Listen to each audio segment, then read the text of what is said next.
अस्सलामुअलैकुम। आज हम टॉपिक पार्ट 2 ऑफ अकाउंटिंग और उसके अंदर पहला टॉपिक मैन्युफैक्चरिंग उसकी बेसिक पढ़ेंगे। और कॉस्ट अकाउंटिंग में हमारा ये लेक्चर नंबर 1 पहला। अच्छा, इंट्रोडक्शन अकाउंटिंग से रिलेटेड हो गया। पहले कॉस्ट अकाउंटिंग की पहले भी क्लास हो चुकी है, बेसिक पढ़ा चुका हूँ। मैन्युफैक्चरिंग के बारे में भी थोड़ा बहुत डिस्कस हो चुका है।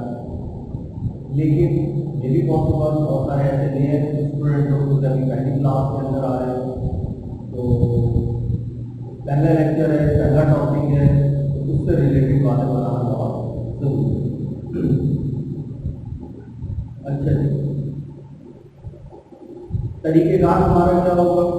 तो जैसे कि मैं पहले जो मुझसे पढ़ चुके हैं उनको काफ़ी बातें पता है कि हम जो भी टॉपिक पढ़ेंगे, नहीं, सबसे पहले हम उसकी बेसिक पढ़ेंगे।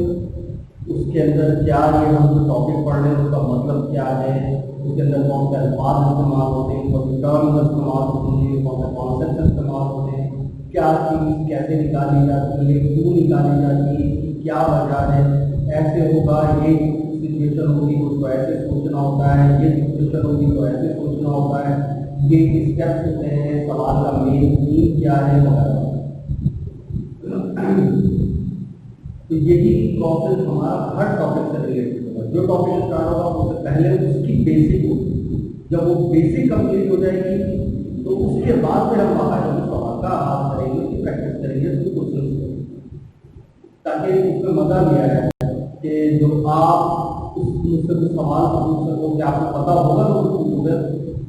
बिल्कुल सेम एज जब आप इंशाल्लाह पहला सवाल करेंगे, बेसिक कंप्लीट करने के बाद जब आप पहला सवाल स्टार्ट करेंगे तो आप खुद बता रहे हैं इसको ऐसा करना है, ऐसा करना है। ये जब हम सवाल पढ़ रहे होंगे तो आपको सवाल समझ आ रहा होगा ये है क्या चीज, ठीक है। विदाउट बेसिक भी किया जा सकता है, क्योंकि बाद आप लोग भी क्लासेस करवाते हैं, 3-4 साल पढ़कर आए अकाउंटिंग टीचर से, तो आपको एक आइडिया होगा बात से स्टार्ट होगा, ये सवाल है, ये ऐसे सॉल्व हुआ तो 10 दफा समझाते हैं और हम ऐसा करते हमें समझ नहीं आता, तो 10 दफा सुनने के बाद हमें तो याद हो जाती है।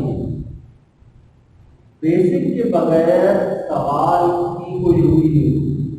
सवाल पेपर में जरा सा घुमा दिया जाए बैठे तो क्या फायदा ऐसे पढ़ने का, क्योंकि पेपर में तो वो सवाल आता है जो आपने पहले से नहीं किया हो।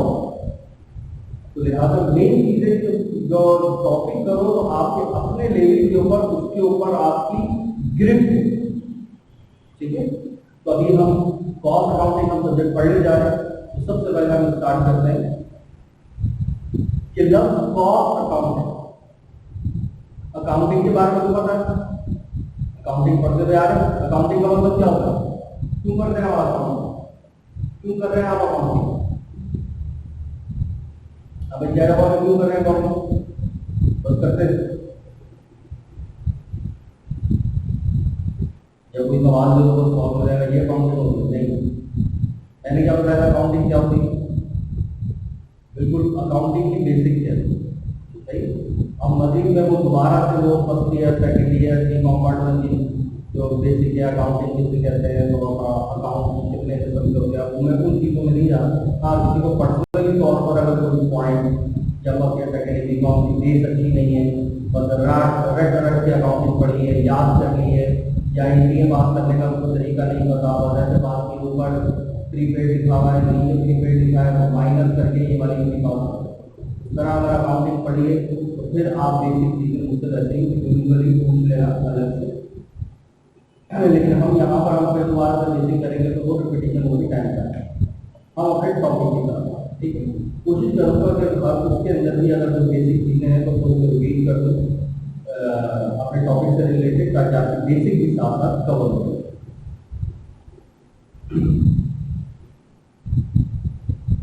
अकाउंटिंग किसलिए करते हैं? टू कैलकुलेट प्रॉफिट कैलकुलेट करने के लिए अकाउंटिंग। तो हमारा जो सब्जेक्ट है जिसका नाम है कॉस्ट अकाउंटिंग, तो अकाउंटिंग और कॉस्ट दो लफ्जों पर मुश्तमिल। अकाउंटिंग की क्लियर हो गया, कैलकुलेट प्रॉफिट। कॉस्ट का मतलब क्या है? कॉस्ट का मतलब है जो चीज मुझे कितने की पड़ी, दैट इज कॉल्ड कॉस्ट। और इस पूरे सब्जेक्ट के अंदर हम कॉस्ट अकाउंटिंग पढ़ेंगे। मेन थीम हमारी क्या होगी कि जो चीज हम बना रहे हैं, मैन्युफैक्चर कर रहे हैं, वो चीज मुझे कितने रुपए तक की पड़ रही है, ठीक है, that is called cost accounting. तो अब ये समझ रहे हैं कि हम जो सब्जेक्ट पढ़ने जा रहे हैं उसका उसूली मतलब क्या है, cost accounting, to calculate cost per unit cost. क्या अगर मैंने बहुत सारी चेयर बनाई है तो मुझे एक चेयर कितने की पड़ी तो ऑटोमेटिकली पता चल जाएगा, बाकी जितने भी चेयर अगर बनाई वो कितने रुपए की पड़ी, ठीक है। तो कॉस्ट अकाउंटिंग पता चल गया, जो हम सब्जेक्ट पढ़ने जा रहे हैं क्या करेंगे, to calculate per unit cost, एक यूनिट हम कितने का है। अब उसमें मुख्तलिफ टॉपिक्स आएंगे, मैन्युफैक्चरिंग है, जॉब ऑर्डर है, फैक्टराइजेशन जनरल लेजर है, सबसे पहले हम टॉपिक लेंगे मैन्युफैक्चरिंग, जैसे कि मैंने यहाँ पर लिखा है part 2 lecture 1 cost accounting, topic है मैन्युफैक्चरिंग। अच्छा, मैन्युफैक्चरिंग सवाल ये पैदा होता है कि हम ये भी एक साइंस होती है, अगर स्टूडेंट को पढ़ाया जाए तो पहले कौन सा टॉपिक पढ़ाया जाए, बाद में कौन सा पढ़ाया जाए, ताकि आपस में कुछ इंटरलिंक हो तो वो टाइम भी बचे और स्टूडेंट एक टॉपिक कर ले तो दूसरा उसको ज्यादा अच्छा है, तीसरा वो और ज्यादा अच्छा है, चौथा उससे ज्यादा अच्छा है। तो ये भी एक साइंस है। तो बात इस चीज को मद्देनजर नहीं रखते तो इस वजह से आपस में कोई रब्त नजर नहीं आता, जबकि अकाउंटिंग में हर क्लास के अंदर टॉपिक के अंदर आपस में रब्त। सही। अब हम अकाउंटिंग कॉस्ट अकाउंटिंग के अंदर तो पूरी एक सीक्वेंस, सबसे पहले जो आपको टॉपिक पढ़ना है वो सबसे मुश्किल टॉपिक पढ़ना है। मुश्किल दो तरीके, नंबर 1 एक तो लेंदी है, नंबर 2 वो पहली दफा कॉस्ट अकाउंटिंग पढ़ रहे तो वो हर चीज पहली दफा तो पहली दफा में वो मुश्किल नजर आता है इस वजह। लेकिन अगर बेसिक कंप्लीट हो गया तो इंशाल्लाह आपको यही सबसे मुश्किल टॉपिक सबसे आसान नजर आ रहा है, या मैन्युफैक्चरिंग सबसे आसान इंशाल्लाह। अब मैन्युफैक्चरिंग इस वजह से भी पहले पढ़ना जरूरी है कि ये पूरी कॉस्ट अकाउंटिंग की जान है, बेस है। अगर मैन्युफैक्चरिंग का टॉपिक आपने नहीं पढ़ा, इसके बाद कोई सा टॉपिक उठाते हैं आपको समझ में ही नहीं आएंगे, क्योंकि वो अल्फाज जब आप पढ़ लेंगे आपको पता ही नहीं होगा इन अल्फाजों का बेस क्या है। तो पूरे जितने भी टॉपिक्स हैं उनका बेसिक इसके अंदर हो, ये आपको क्लियर सारी चीजें इंशाल्लाह। तो इस वजह से इसको मैं फॉरवर्ड डीपली और एक एक पॉइंट को डिस्कस करके बताऊंगा कि इसके अंदर कौन कौन से अल्फाज इस्तेमाल हो रहे हैं, इनका मतलब क्या है, इनका कॉन्सेप्ट क्या है, इसका बैकग्राउंड क्या चल रहा होगा, तो आपको प्रोग्राम के ऊपर आपने इसको किस तरीके से, ठीक है। अच्छा, तो अब हम स्टार्ट करते हैं अपना मैन्युफैक्चरिंग। मैन्युफैक्चरिंग का मतलब किसी भी चीज को बनाना। दुनिया में कोई भी चीज जो बनाई जाए वो 3 चीजों के ऊपर डिपेंड है, 3 चीजों के बगैर नहीं बना। नंबर 1 मटेरियल, तो चीज होगी तो बना होगा, हवा में तो कुछ नहीं बना सकते, बगैर मटेरियल की कोई चीज बना सकते हैं नहीं, हाँ बेवकूफ बना सकते। सही। तो आपके लिए जरूरी क्या है, नंबर 1 मटेरियल, तो चीज होना जरूरी। नंबर 2 लेबर, काम करेंगे तो वो चीज बनेगी ना, तो कोई चीज भी बन जाएगी। और तीसरा कुछ ना कुछ खर्चे तो हो, मुफ्त में कोई भी चीज नहीं होती। हम चाहे मुफ्त के अंदर हमारा बिजनेस करते तो मुफ्त में कुछ भी नहीं होता, कोई काम ना करो सबके खर्च हो रहे हो, ऐसी हो रहा है। अपने ओवर देखो, कोई काम हम नहीं करते तब भी हमारे खर्चे हो रहे हैं। तो काम करोगे, बिजनेस करोगे तो उसका खर्चे नहीं होंगे। तो लिहाजा ये 3 बातें बहुत इंपॉर्टेंट। नंबर 1 मटेरियल चाहिए, लेबर चाहिए, और 3 एक्सपेंसेस यानी खर्च। अब इन्हीं को हम जरा पोस्टमार्टम करते हैं कि इसके अंदर कौन कौन से पॉइंट छुपे। सही। सबसे पहले लिया मैंने मटेरियल।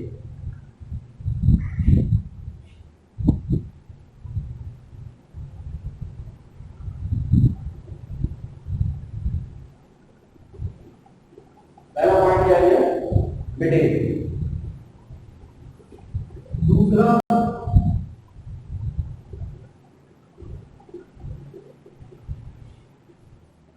लेबर, और तीसरा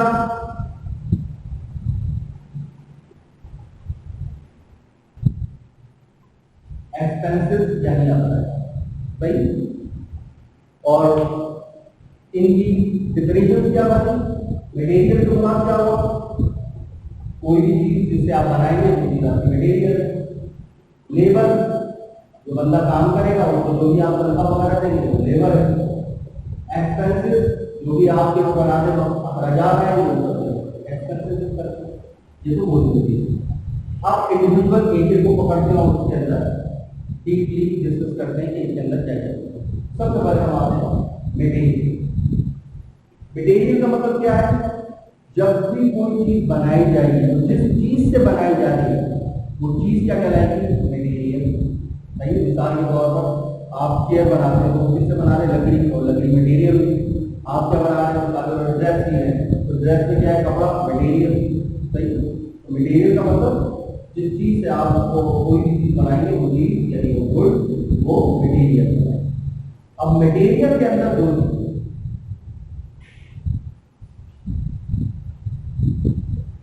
एक कहलाता है डायरेक्ट और एक कहलाता है इनडायरेक्ट। ठीक है।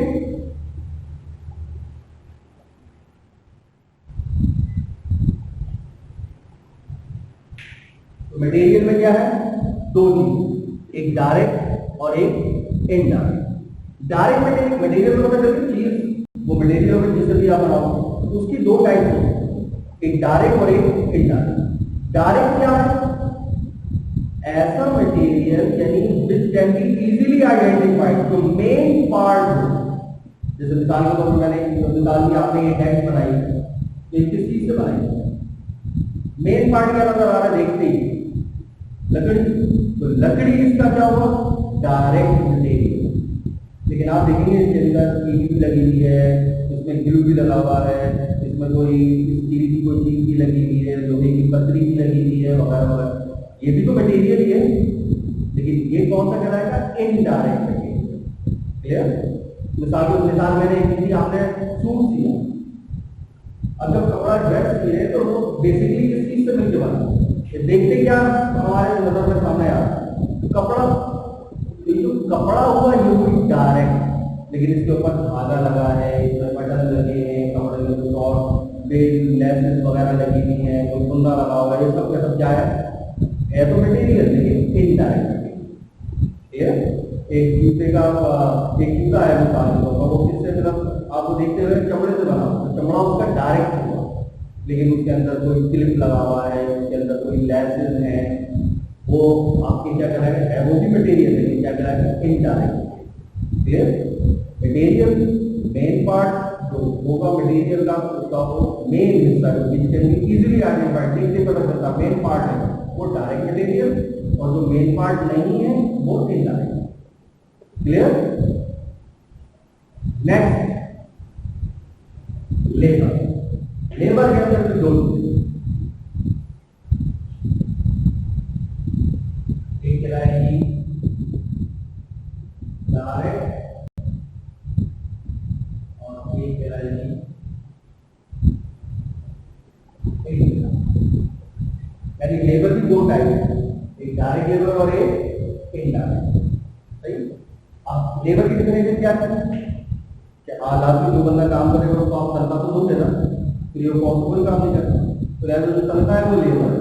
लेकिन अब डायरेक्ट इनडायरेक्ट को कैटेगराइज कैसे किया कि जो बंदा मेन काम करने वाला है, स्किल्ड पर्सन, जैसे मिसाल के तौर पर आप सूट सी रहे थे तो आपकी कंपनी के अंदर जो दर्जी होगा, जो टेलर मास्टर होगा, जो मशीन पे बैठ के कपड़े सी रहा है, उसको जो तनख्वाह दी जा रही होगी वो डायरेक्ट लेबर होगी। लेकिन इसके अलावा भी तो लोग बंदे हो सकते हैं, माली हो सकता है, मासी हो सकता है, मासी हो सकती है, कुक हो सकता है, गार्ड हो सकता है, चौकीदार हो सकता है वगैरह, इनको भी तो सैलरी मिल रही है, सैलरी इनको भी मिल रही है, सैलरी उनको भी मिल रही है। लेकिन ये मेन काम कर रहे हैं, जो कंपनी आपकी जो कपड़े बना रही है, तो इसको जो सैलरी दे रहे हैं वो डायरेक्ट है, और दूसरों को जो सैलरी दे रहे हैं इसके अलावा वो इनडायरेक्ट है। हुआ इनका सुपरवाइजर चुना, जो कपड़े सी रहे हैं दर्जी हैं और 4 दर्जी हैं, इनके ऊपर हमने हेड बना दिया, फॉरमैन वगैरह या सुपरविजन वगैरह या सुपरवाइजर, उसको भी तनख्वाह देंगे, वो इनडायरेक्ट कहलाएगा। जो दर्जी को दे रहे हैं that is called direct. Clear? और तीसरा इसका आ जाए एक्सपेंस खर्च। इसमें भी दो टाइप,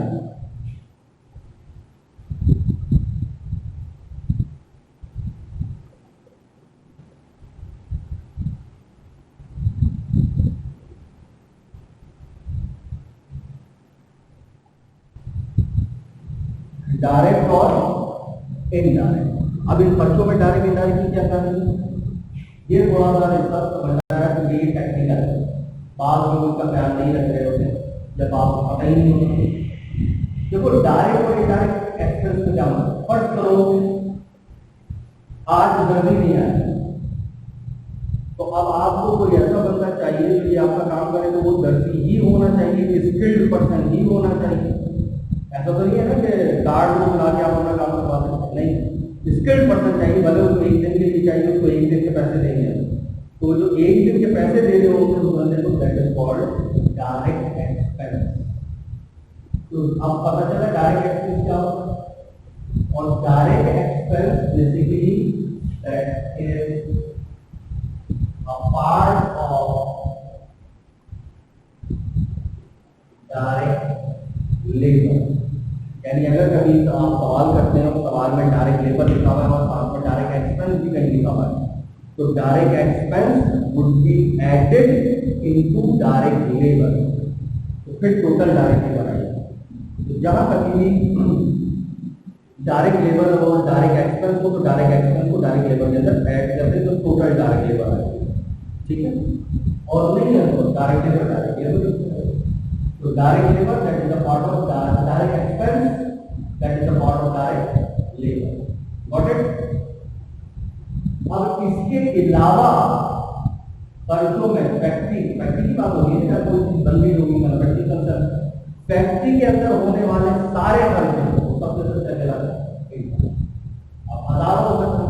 फैक्ट्री का बिजली का बिल है तो फैक्ट्री का गैस का बिल है तो फैक्ट्री का पानी का बिल है तो फैक्ट्री के टेलीफोन का बिल है तो फैक्ट्री का मशीन का डेप्रिसिएशन है, फैक्ट्री की और दूसरी मेंटेनेंस है, सबका सब जितने भी फैक्ट्री से रिलेटेड खर्चे होंगे वो हजारों हो सकते हैं, वो सब के सब क्या कहलाएंगे, क्लियर? देखो अब अगर गौर किया है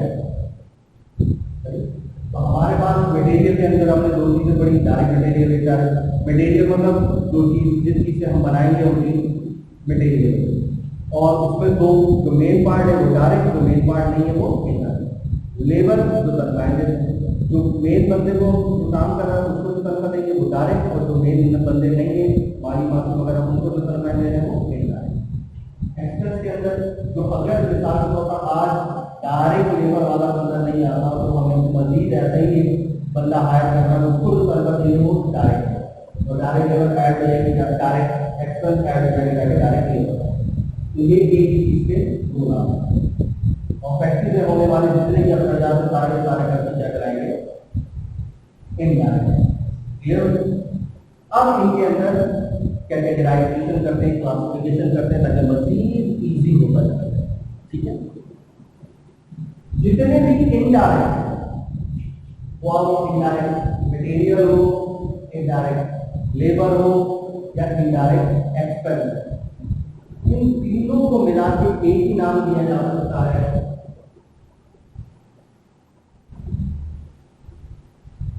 उसको कहते हैं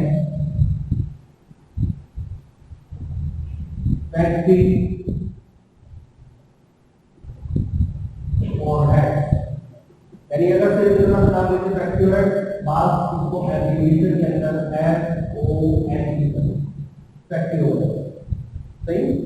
तो इन तीनों अगर मैं एक नाम बोलूं सिर्फ FOM या फैक्ट्री ओवरहेड, तो इसका मतलब अभी उसमें तीनों बातें आ गई, indirect material, indirect labour, indirect expense. Clear? तो इन तीनों को एक नाम दे दिया जा सकता है। तो अब अगर कैटेगराइज करो तो आपके पास तीन शक्ल में चीजें हैं, ये तीनों इनडायरेक्ट एक ही हो गए, डायरेक्ट लेबर और डायरेक्ट एक्सपेंस की एक ही, तो ये क्या बन गया,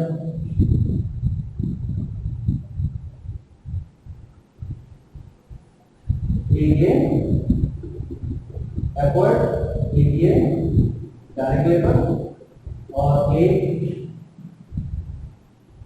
डायरेक्ट मटेरियल। तो हमारे पास पूरी हायरार्की जब एंड पर आई तो आप में तीन बातें पता चली, डायरेक्ट मटेरियल, डायरेक्ट लेबर और एफर्ट। इन्हीं तीन चीजों से मिलकर कोई भी चीज बनाई और वो ये तीन चीजें तो एंड में आपको बता रही है, डायरेक्ट मटेरियल, डायरेक्ट लेबर और एफर्ट। लेकिन इसके अंदर क्या क्या चीजें थी वो मैंने एक्सप्लेन कहाँ कहाँ में डायरेक्ट है और इनडायरेक्ट है। क्लियर? अब आ जाओ डायरेक्ट मटेरियल, हमेशा डायरेक्ट मटेरियल के नाम से याद है, डायरेक्ट लेबर हमेशा डायरेक्ट लेबर के नाम से याद है। एफओएस के अंदर तीन बातें, इनडायरेक्ट मटेरियल के नाम से लिखा हुआ, इनडायरेक्ट लेबर के नाम से लिखा हुआ, जबकि इनडायरेक्ट एक्सपेंस के नाम से नहीं आएगा, ये कुछ भी लिखा हुआ फैक्ट्री से रिलेटेड जितने खर्चे होंगे सबसे सब इनडायरेक्ट। तो हमारे पास एट दी एंड तीन शक्लें आई कोई भी चीज बनाने को, डायरेक्ट मटेरियल, डायरेक्ट लेबर और एफर्ट। यहाँ तक क्लियर?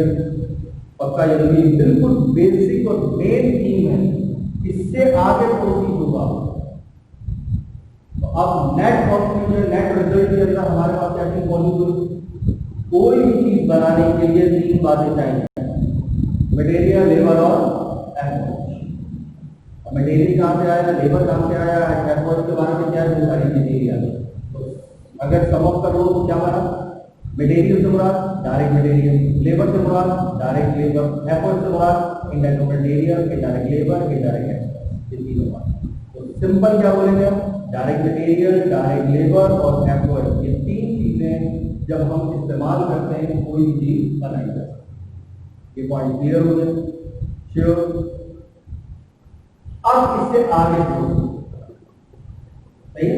क्या आगे प्रोसीड होगा कि जब हम कोई चीज बनाएंगे तो जिस तरीके से बनाएंगे फिर इसको मजीद उसके अंदर चीजें आगे चलेंगी। ये बहुत अहम लेक्चर होंगे मैन्युफैक्चरिंग में, जो पूरी कॉस्ट अकाउंटिंग के अंदर एंड तक बेस यही है।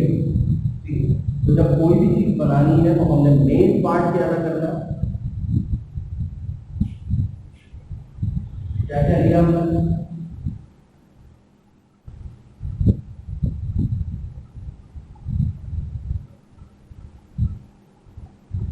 डायरेक्ट मटेरियल, सही? फर्स्ट तो मैं उसको भी स्पीकर में ऐसे जूम कर रहा हूं, फर्स्ट तो सही। इसके अंदर क्या जमा लगा,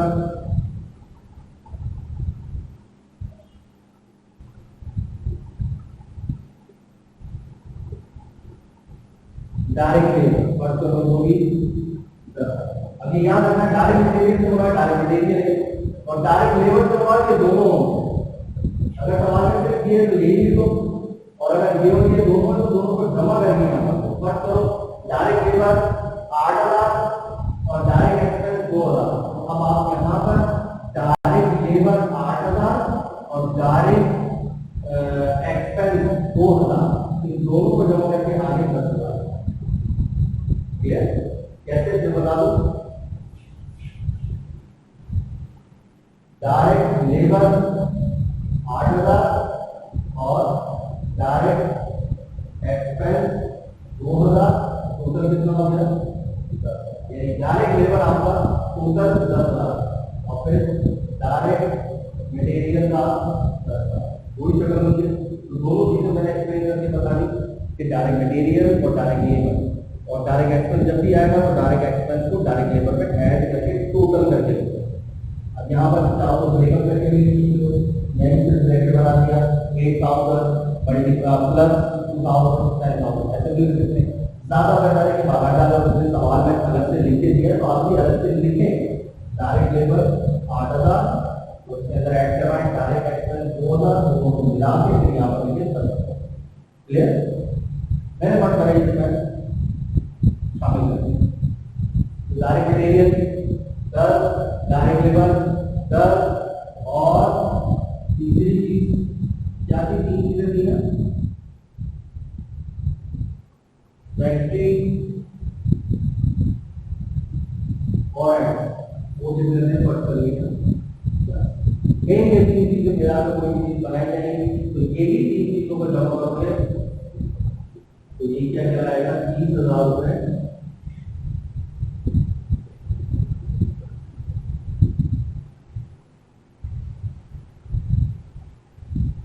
मैन्युफैक्चरिंग कॉस्ट।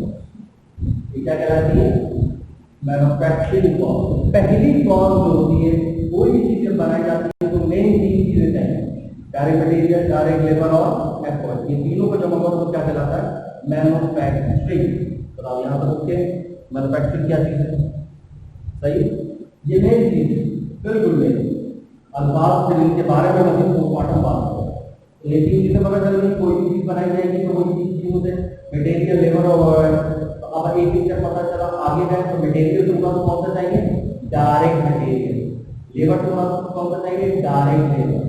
और क्या नाम है, एफर्ट दूंगा, डायरेक्ट मटेरियल, डायरेक्ट लेबर और डायरेक्ट एफर्ट। तो तीनों चीजों को जमा करो तो क्या बन जाएगी, मैन्युफैक्चरिंग कॉस्ट।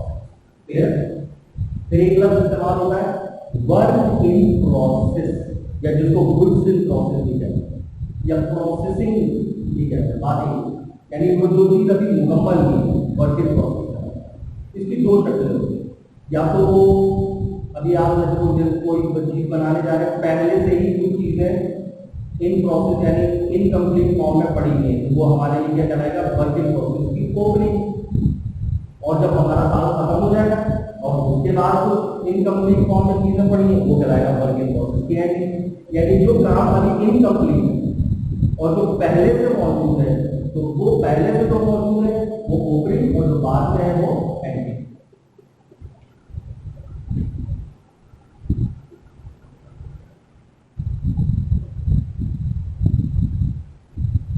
ठीक है, ये पॉइंट क्लियर हो गए। वर्किंग प्रोसेस क्लियर है। वर्किंग प्रोसेस का मतलब जो चीज अभी इन प्रोसेस, अगर वो पहले से मौजूद है तो ओपनिंग, और एंड में मौजूद रह गया तो वो एंडिंग। क्लियर। तो अब क्या करते हैं, हमें कोई चीज बनानी होती है तो मटेरियल लिया, लेबर लिया और तीनों को जमा करना, तो क्या करेंगे, वर्किंग प्रोसेस, मैन्युफैक्चरिंग प्रोसेस। अब इसके अंदर अगर हम ऐड करा दें वर्किंग प्रोसेस की ओपनिंग, और तो होती है 5। इसका मतलब पहले माल मेरी प्रोसेस में पड़ा हुआ 5,000 रुपए का, और फिर तब हमने मटेरियल, लेबर और लगा 30 था। इसका मतलब टोटल माल 35 का जो है हमारे प्रोसेस में आया।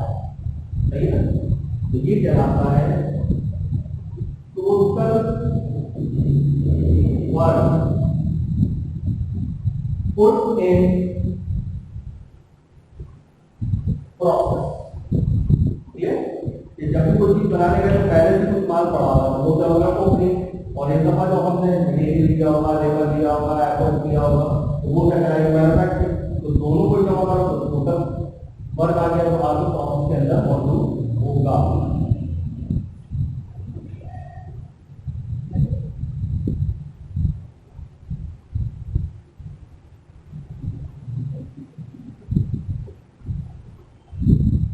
अच्छा, अब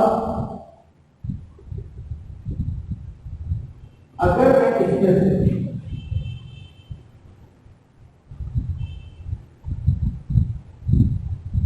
वर्किंग प्रोसेस की एंडिंग, और तो एंडिंग कितनी है भाई, एंडिंग है आपकी 3।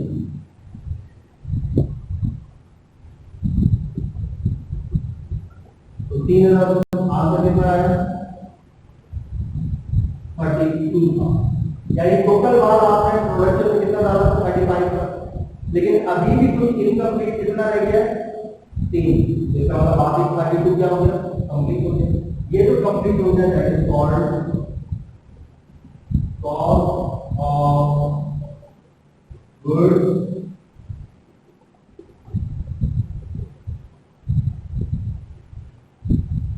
मैन्युफैक्चर्ड। ये माल आपने इस दफा जो तैयार किया, कंप्लीट किया। इसी को मैन्युफैक्चर्ड भी कहते हैं, इसी को प्रोडक्ट कॉस्ट भी कहते हैं, इसी को वर्क कॉस्ट भी कहते हैं, इसी को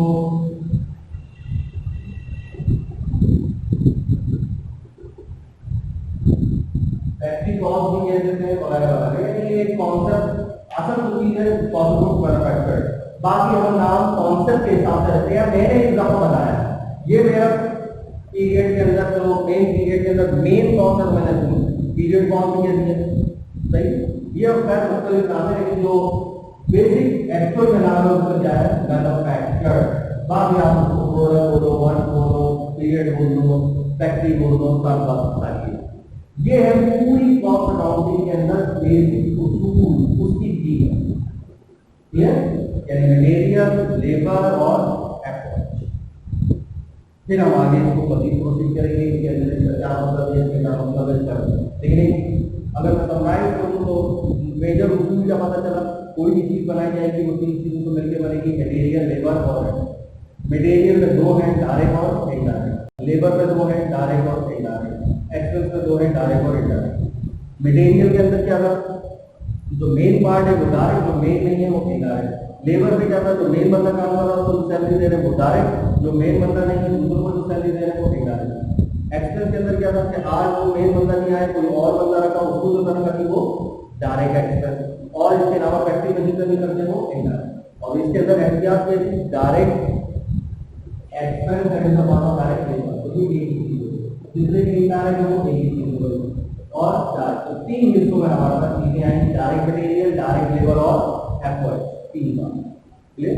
और इन तीनों को अगर हम जमा करते हैं तो मैन्युफैक्चरिंग होती है, उस पर वर्किंग प्रोसेस की ओपनिंग जमा करें और एंडिंग फाइनेंस करें तो मैन्युफैक्चर्ड आ जाती है। मैंने इस दफा करंट पीरियड में इस साल के तरह का माल तैयार किया और मैन्युफैक्चर्ड को प्रोडक्ट और वर्क और फैक्ट्री और पीरियड और फिर आज का फिर हम नेक्स्ट लेक्चर में लेक्चर के अंदर इसको आगे प्रोसीड करेंगे। इसको आपने अपने पास राइट आउट करना है, कोई क्वेरी कोई क्वेश्चन हो तो आप ठीक है। आपने